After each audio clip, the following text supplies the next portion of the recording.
नमस्कार। हिंदी साहित्य की इस कक्षा में स्वागत है आप सभी का। प्रिय प्रवास महाकाव्य का छठा सर्ग हम पढ़ रहे हैं। राधा पवन से अपनी मनोव्यथा निवेदित कर रही है, कृष्ण के प्रति संदेश कह रही है पवन से। पवन दूती प्रसंग चल रहा है।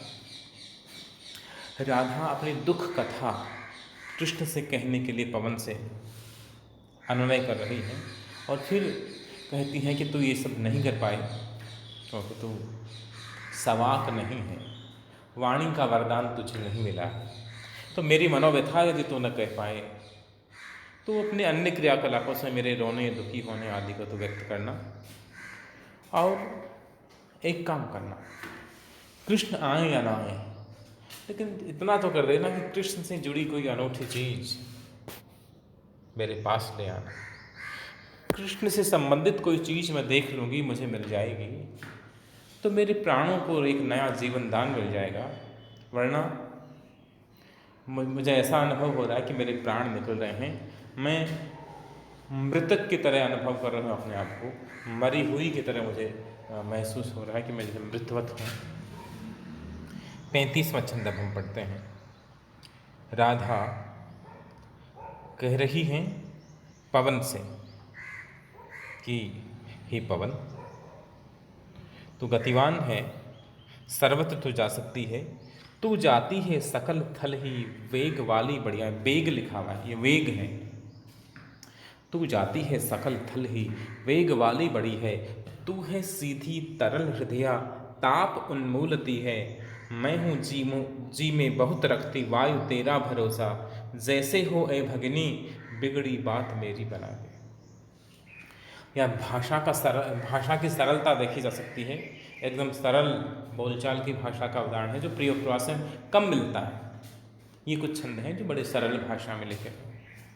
तू जाती है सकल थल ही वायु, तुम्हें कोई रोक नहीं सकता। स्थल, स्थान, थल, जगह। तू जाती है सकल, सकल यानी सभी, थल सभी स्थानों पर, सभी जगहों पर। हे पवन, तुम्हें मैं संदेशवाहिका बना रही हूँ, उसके पीछे कुछ कारण है। कई लोगों को मैंने अपना संदेश लेकर मथुरा भेजा कृष्ण के पास में, लेकिन कोई भी संदेशवाहक या तो मथुरा पहुँचा नहीं, पहुँचा होगा तो पता नहीं, वापस तो लौट गए। इसलिए तुम्हें मैंने चुना है। तू जाती है सकल थल ही, तुम्हें कोई रोक ही नहीं सकता। तुम्हारी गति सर्वत्र है, तू सभी स्थानों पर जा सकती है। और दूसरा कारण यह है कि अन्य किसी प्राणी को, विश्वस्त अनुचर आदि को भेजूं तो उसे जाने में बहुत समय लगेगा। और मेरी हालत ऐसी है, मेरी स्थिति ऐसी है कि मेरे लिए एक एक पल बिताना मुश्किल होता जा रहा है। इसलिए हे पवन, पहला कारण तो यह है कि तुम्हारी गति सर्वत्र है, तू सब जगह जा सकती है। और तुम्हें अपनी संदेशवाहिका बनाऊं, इसके पीछे दूसरा कारण है कि तू वेग वाली बड़ी है, तू बड़ी तीव्र गति से जा सकती है।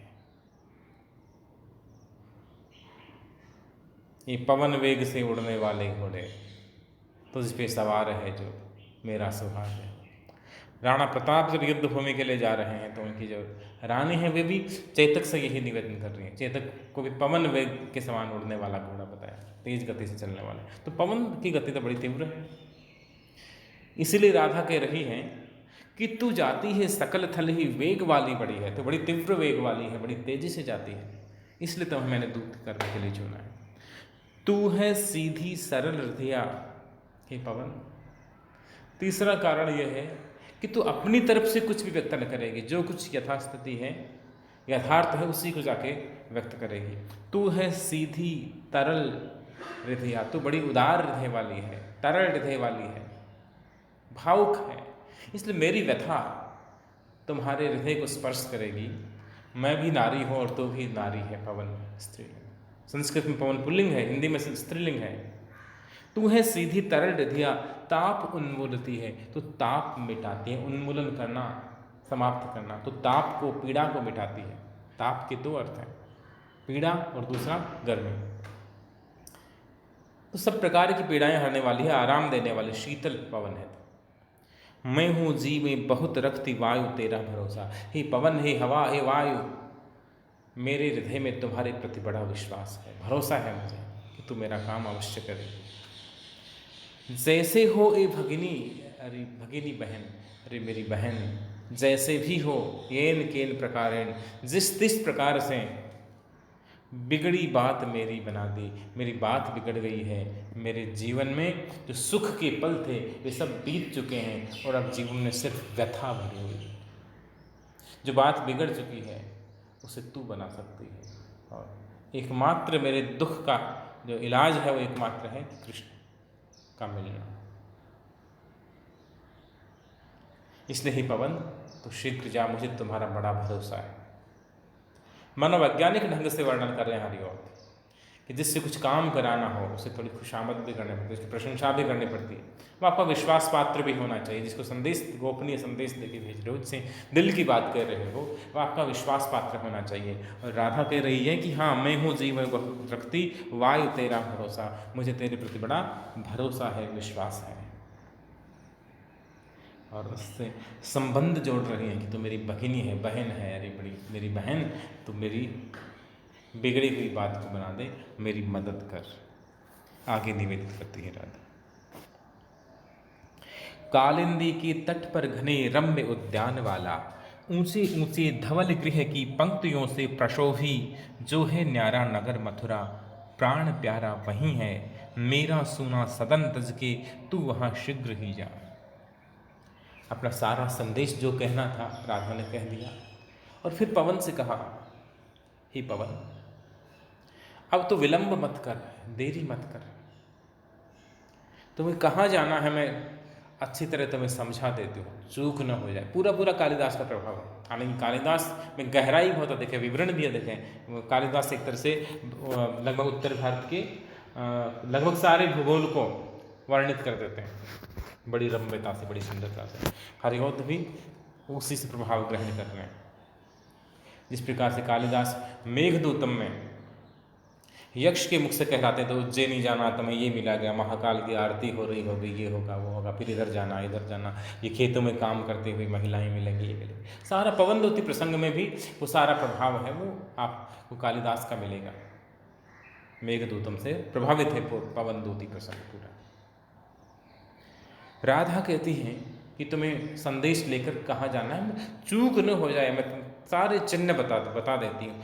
कालिंदी की तट पर, कालिंदी यमुना तट किनारा, कालिंदी के तट पर घने रम्य उद्यान वाला वैसा नगर है जहाँ घने और रम्य यानी रमणीक सुंदर उद्यान बने हुए, बगीचे बने हुए, ऊंची ऊंची धवल गृह और ऊंचे ऊंचे धवल सफ़ेद रंग के गृह, घर सफ़ेदी की हुई, सफ़ेद रंग किए हुए ऊंचे ऊंचे घर हैं, महल हैं। ऊंची ऊंची धवल गृह की पंक्तियों से सुशोभित। अब मथुरा नगरी है, उसमें जो भवन बने हुए पंक्तिबद्ध है, भवन निर्माण कला का वर्णन संकेत मिल रहा है इस रचना से।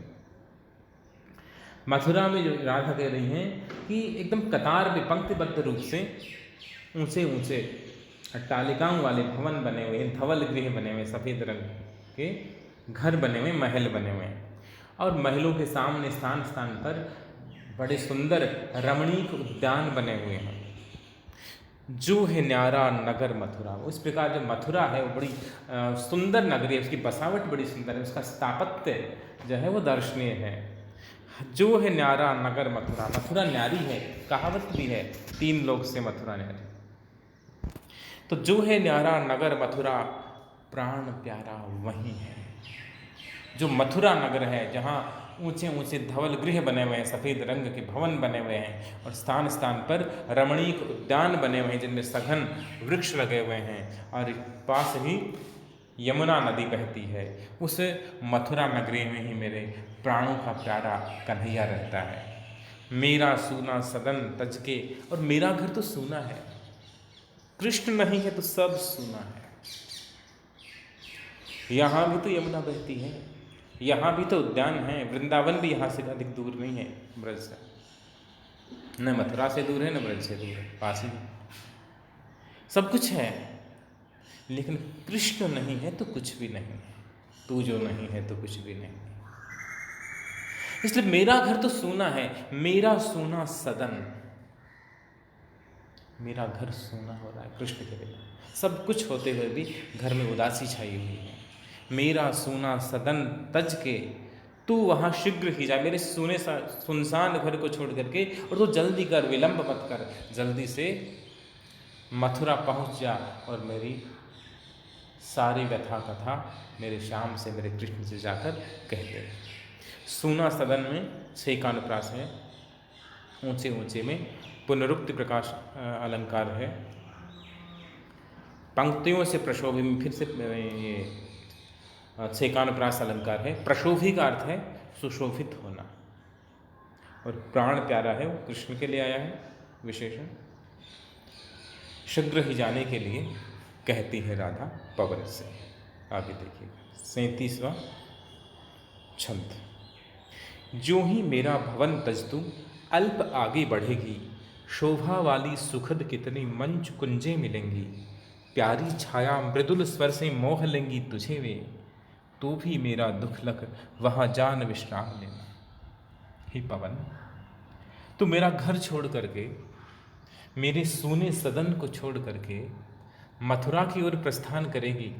जो ही मेरा भवन तज छोड़ना, मेरा घर छोड़ करके हे पवन तू अल्प आगे बढ़ेगी, अल्प थोड़ा सा, जरा सा आगे बढ़ेगी। शोभा वाली सुखद कितनी मंज कुंजें मिलेंगी। ये ब्रजभूमि है, इसलिए यहाँ प्रकृति ने अपना वैभव भरपूर ढंग से लुटाया है। मंच सुंदर, कुंजें, पेड़ों के झुरमुट मिलेंगे, पेड़ों और लताओं के कुंज बने मिलेंगे। जो ही मेरे घर से निकलेगी तो जगह जगह कुंज मिलेंगे। वो कुंज राधा को अच्छी तरह स्मृत हैं, याद हैं, जहाँ राधा और कृष्ण की क्रीड़ाएं हुई हैं। वे रमणीय कुंज तुम्हें मिलेंगे।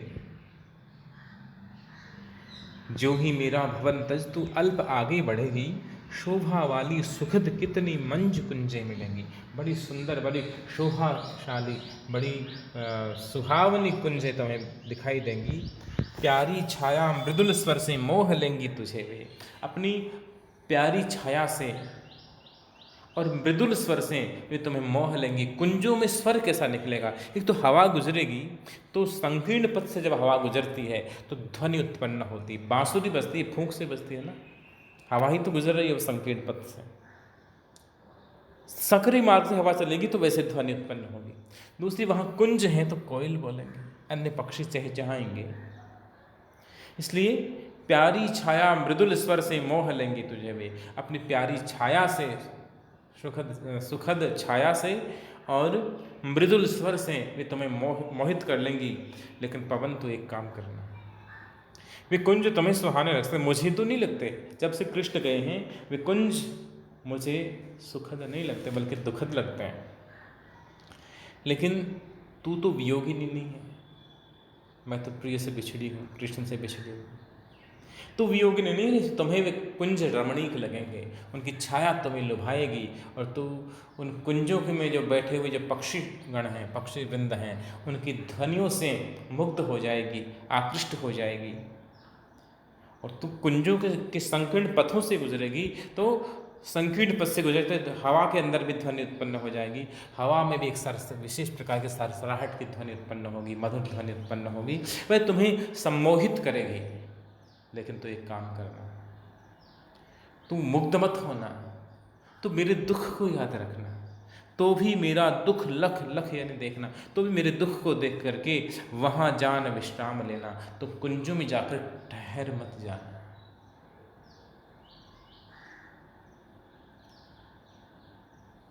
बिहारी ने जब लिखा, इन्हीं कुंजों का जब वर्णन किया, तो उन्होंने लिखा कि हवा इतनी धीमी गति से चल रही जैसे मस्त हाथी चलता है। कुंज कुंज आवत चलो कुंजर कुंज समीर, मंद मंद आवत चलो कुंजर कुंज समीर। मंद मंद आवत, जैसे मस्त हाथी की तरह पवन चल रहा है, हवा चलते हैं। राधा कह रही है कि वहाँ विश्राम मत कर ले, वो तुम्हें आकृष्ट करेगा, पूरा स्थान रमणीक है, तुम्हें लुभाएगा, लेकिन तुम मेरे दुख को याद रखना। मेरे दुख को देख करके तुम यहाँ विश्राम मत करना, मथुरा थोड़ी जल्दी जाना, क्योंकि मेरे प्राणों पर संकट है।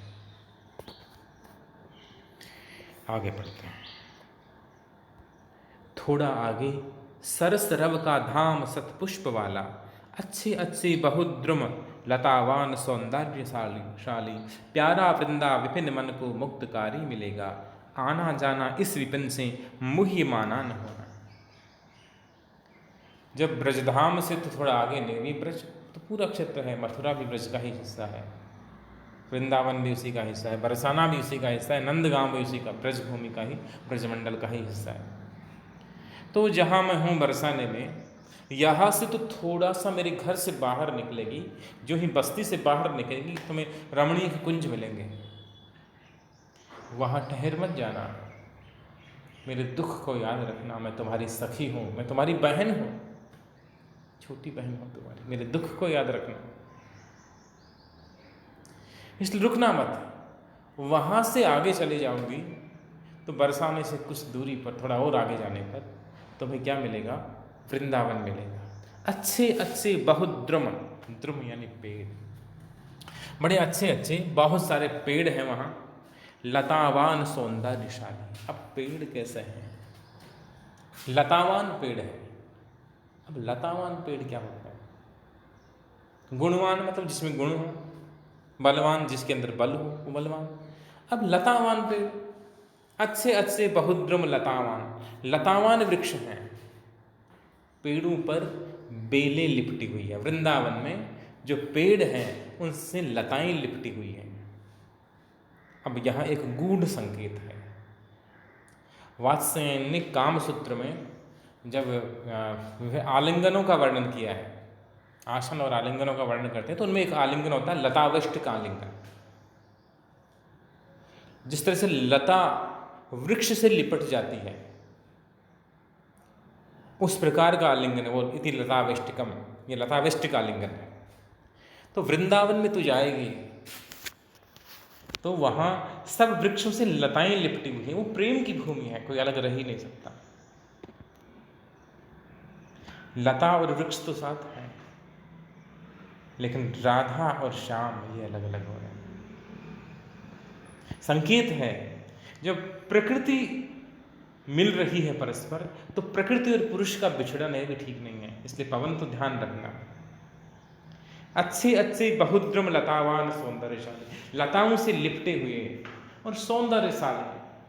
अब वृक्ष के अकेले की शोभा भी तो हो सकती है, पुष्पित हो सकता है, पल्लवित हो सकता है, पत्तों से और फूलों से लदा हो सकता है, लेकिन वृक्ष की शोभा हरिगोद ने वर्णन की जो लताविष्टित है, लता से आविष्टित है, बेल जिस पे लिपटी हुई है, तो उस वृक्ष की शोभा और भी बढ़ गई। वृक्ष पुल्लिंग है, लता स्त्रीलिंग है, यानी पुरुष की परिपूर्णता, पुरुष के जीवन का सौंदर्य है, उसके जीवन में स्त्री के आगमन से है, और केवल आगमन से नहीं, साहचर्य से है। यदि स्त्री उसके जीवन की संगिनी बनकर चलती है तो उसका जीवन सुंदर है। एकाकी यदि वह जीवन बिताएगा तो जीवन अधूरा है, अपूर्ण है।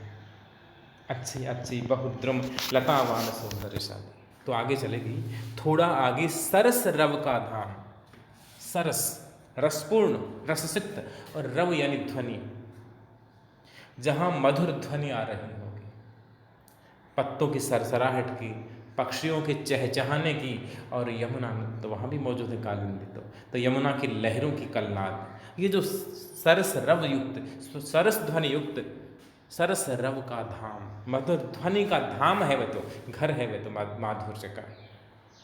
सतपुष्प वाला, अच्छे अच्छे फूलों वाला, और अच्छे अच्छे बहुद्रुम, अच्छे अच्छे सुंदर पेड़ों वाला और सुंदर लताओं वाला, अत्यंत सौंदर्यशाली, प्यारा वृंदा विपिन, वे प्यारा वृंदा विपिन, विपिन यानी वन, वे वृंदावन मन को मुग्धकारी मिलेगा। वृंदावन तो ऐसा होगा जो मन को मुग्ध कर ले, जो मन को मोह ले, इतना सुंदर होगा वहाँ का प्राकृतिक वातावरण, इतना सुंदर होगा। और जहाँ कभी कृष्ण के पांव पड़े होंगे, जहाँ की रज, जहाँ की धूली कृष्ण के चरणों से लिपटी होगी, उस भूमि के सौंदर्य की सीमा कहाँ तक कही जा सकती है। इसलिए प्यारा वृंदा विपिन, मन को मुग्धकारी मिलेगा। वह वृंदावन इतना सुंदर है, इतना सुंदर है कि वह मन को मुग्ध कर लेता है, मन को मोह लेने वाला है। हे पवन, तू भी उधर से ही गुजरेगी। मेरा संदेश लेके जाएगी तो वृंदावन तो रास्ते में पड़ेगा, मार्ग में पड़ेगा, और वृंदावन तो मोहक है। लेकिन तू ध्यान रखना, आना जाना इस विपिन से तो जाएगी तो भी वृंदावन राह में पड़ेगा। मेरा संदेश कहकर कृष्ण वापस संदेश दें या न दें, आए या ना दें, वहाँ से अन्य कोई तो कृष्ण से संबंधित चीज़ भी उड़ा के साथ में लेके आएगी, तो आएगी तो भी वृंदावन वापस में। तुम्हें आते और जाते समय दोनों समय ध्यान रखना है, मुह्यमाना ना होना। वृंदावन मुग्धकारी है, लेकिन तुम मुह्यमान मत होना, तुम मुग्ध मत होना। मोहित होके वहीं ठहर मत जाना। जाते समय तो ठहर जाए, ये भी ठीक नहीं है, या आते समय, दोनों समय ध्यान रखना, क्योंकि यहाँ मेरे लिए एक एक पल बड़ी कठिनाई से बीत रहा है, बड़ी मुश्किल से बीत रहा है। हरिओद के प्रिय प्रवास की एक बड़ी विशेषता है कि मानवीय भावों के सौंदर्य के साथ साथ में प्रकृति वर्णन भी हरिओद ने भरपूर किया। अगला छंद देखिएगा। जाते जाते अगर पथ में क्लांत कोई दिखावे, तो जाके सन्निकट उसकी क्लांतियों को मिटाना। धीरे धीरे परस करके गात उत्ताप खोना, सदगंधों से श्रमित जन को हर्षितों सा बनाना।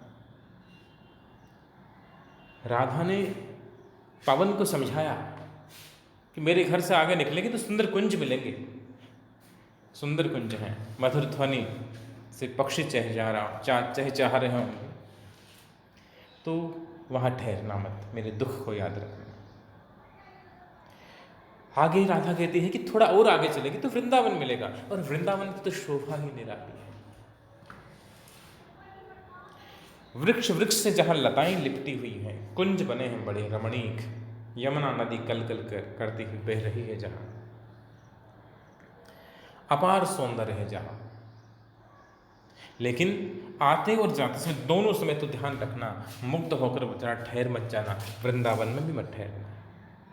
लेकिन राधा एक काम के लिए कहती है, यहाँ चरित्र परिवर्तन हो रहा है पारंपरिक राधा के चरित्र में, और हरिओद वर्णित द्विवेदी युगिन जो राधा है उसके चरित्र में जो मूलभूत परिवर्तन यहाँ लक्षित होगा अगले छंद में। जाते जाते पथ में क्लांत कोई दिखावे, क्लांत यानी थका हुआ।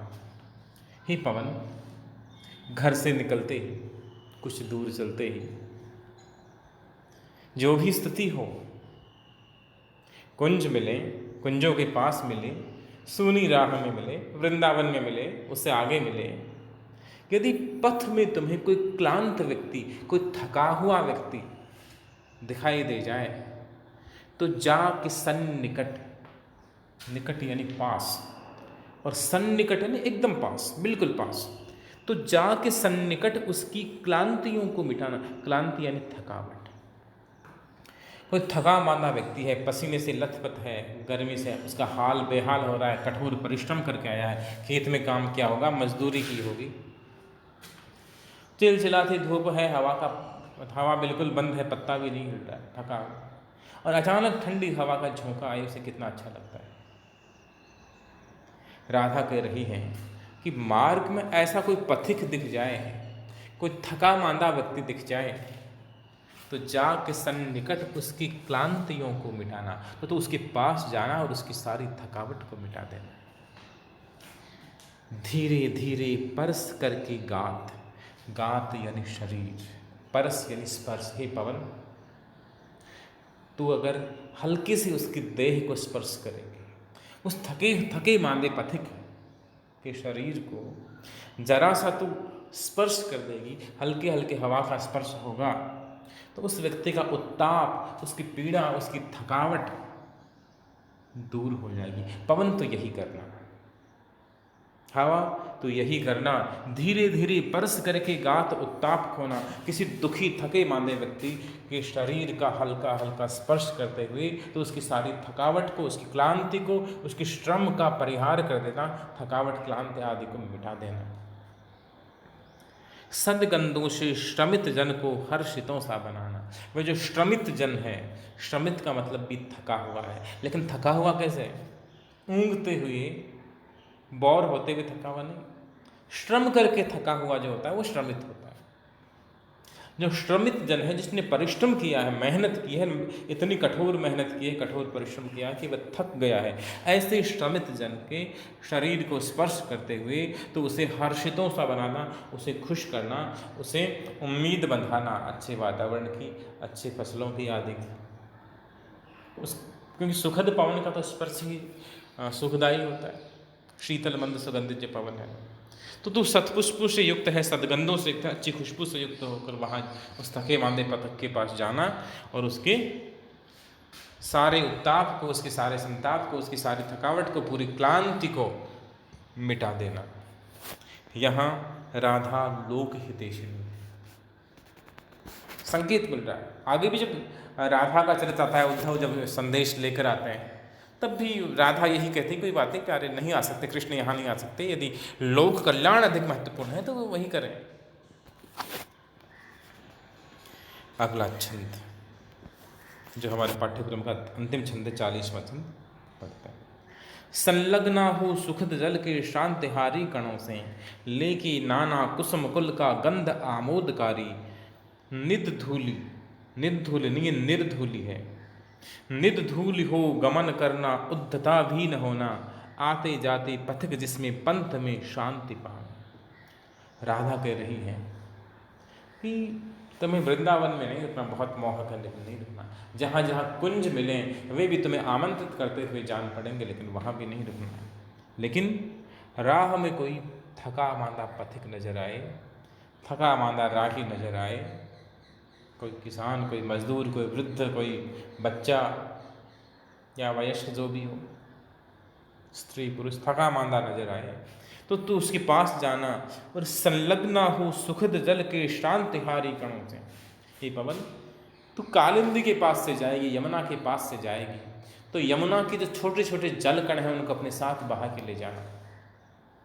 और संलग्ना यानी युक्त, संलग्ना हो सुखद जल के श्रांतिहारी, श्रांति थकावट हारी, हरण करने वाले, थकान मिटाने वाले जो जल कण हैं हल्के हल्के। वो व्यक्ति बहुत थका हुआ है और उसके चेहरे पर पानी के छींटे जब चेहरा धोते हैं थोड़ी ताजी आती है ना, पवन से यही निवेदित कर रही राधा कि उस थकावट वाले उस श्रमिक के पास तू जाना, पथिक के पास जाना और अपने शांतिहारी थकावट को मिटाने वाले जो जलकण हैं उनसे युक्त होकर जाना।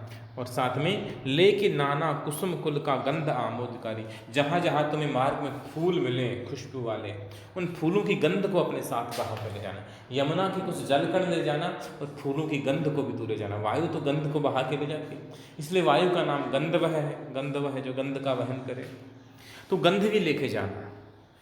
लेकिन ध्यान रखना, गंध को बहा के ले जाएगी, जल कणों को बहा के साथ में ले जाएगी, तो ध्यान रखना कहीं कहीं धूल तुम्हारे साथ न उड़ जाए, धूल भरी मत होना।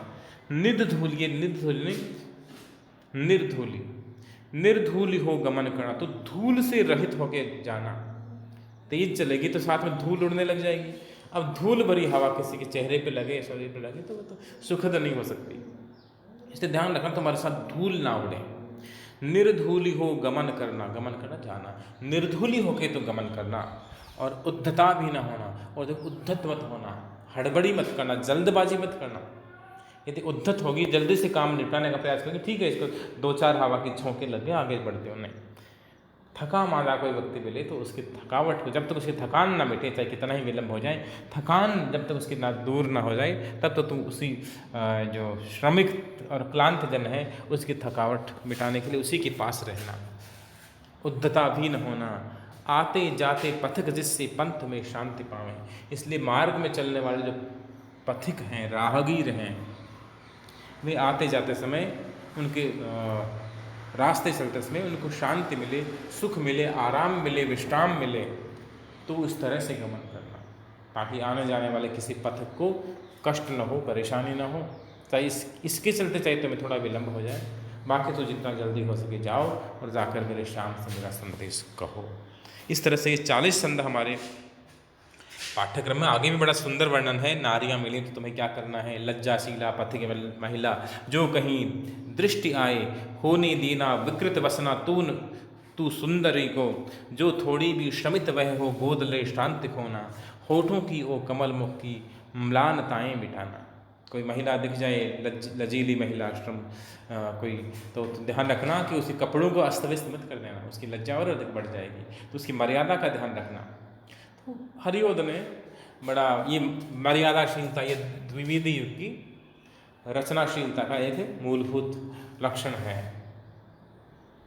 जो श्रृंगार वर्णन भी है, प्रेम वर्णन भी, वह भी मर्यादित है। वो मैथिली शरणगुप्त के यहाँ हो, चाहे हरिओद जी के यहाँ हो, या ये रामदास त्रिपाठी जी के यहाँ हो, या अन्य कवियों के यहाँ, एक नैतिक अंकुश है वह इस दौर की